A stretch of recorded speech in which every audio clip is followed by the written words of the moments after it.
Bagagenya jenuma. Isang kong garing sinilay ko sa nyata.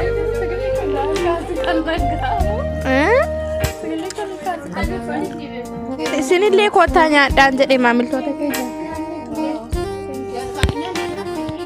Ugat ni wara mo di nawara.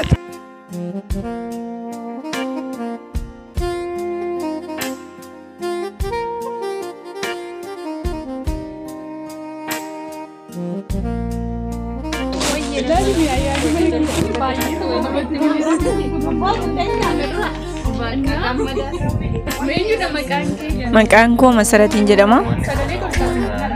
Cufi kana maddiidha shaggi.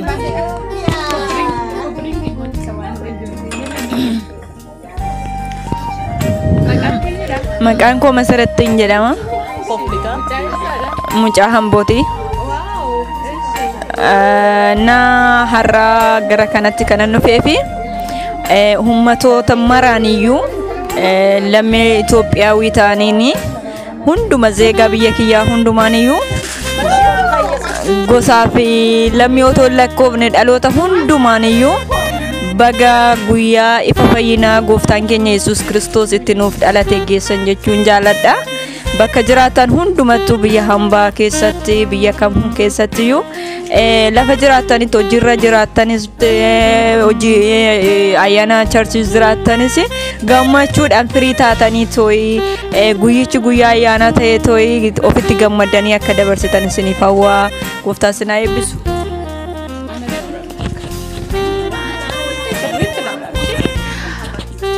Intinin cimsin kaamera sasirreessi.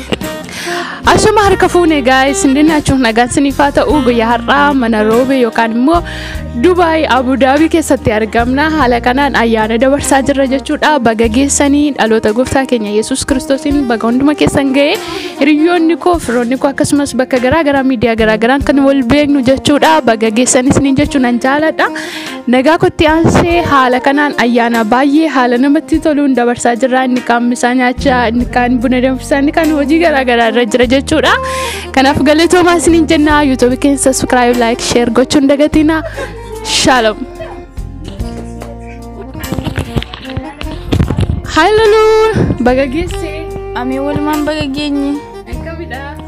Irra galata akkam simbira. Alakami dabarsaa ya. Ayyaana kun akkata kanatti dabarsaa irraa kaleessa hojiirraa baanee harkuma bakka tokkotti maatii tokko taane ayyaana kana kanatti dabarsaa irraa jechuudha. Alamin jedhama. Amin walumaan baga geenye. Ayyaanni ganna baay'ee bareedaadha. Baay'ee des namadha. Qaamsana ni qabu maatii koo hundaaf akkasuma hiriyoota koo akkasuma Oromoo hundaaf iyyuu baga geessanii namoonni hundumtuu baga geessanii guyyaa yaadannoo dhaloota gooftaa keenya Yesuus Kiristoos hin jedha. Welcome. Akkuma keenya biyyoota adda addaa keessa jirtan akkasuma danda'ametti walitti dhuftanii dabarsitanii